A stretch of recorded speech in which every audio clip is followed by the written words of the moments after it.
అన్నిటి మీద కూడా తగ్గించే విధంగా జిఎస్టీ 2.0 రిఫార్మ్స్ తీసుకొని వచ్చారు. ఏదైనా పర్చేస్ చేసినప్పుడు కొట్టు దగ్గర మీరే అడగండి, గతంలో ఎంత ఉండేది ఇప్పుడు ఎంత ఉందనేది. ప్రతి ఒక్కరికి కూడా ఈ రోజు ఆదాయం పెరిగే విధంగా జిఎస్టీలో తగ్గింపు వచ్చింది. ఆ పండుగ కూడా మీ అందరూ కూడా సుఖంగా జరుపుకోవాలని సందర్భంగా ఒక ట్రాక్టర్ ర్యాలీ కూడా తీసాం.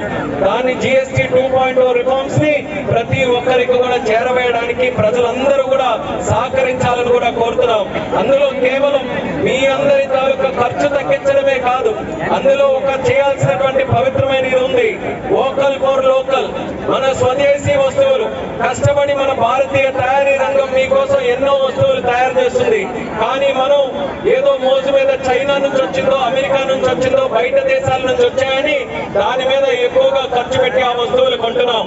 ఒక్కసారి ఆలోచించండి, మన దేశ అభివృద్ధి చెందాలనంటే మనం కొనుక్కునే వస్తువు కూడా మేడ్ ఇన్ ఇండియా వస్తువు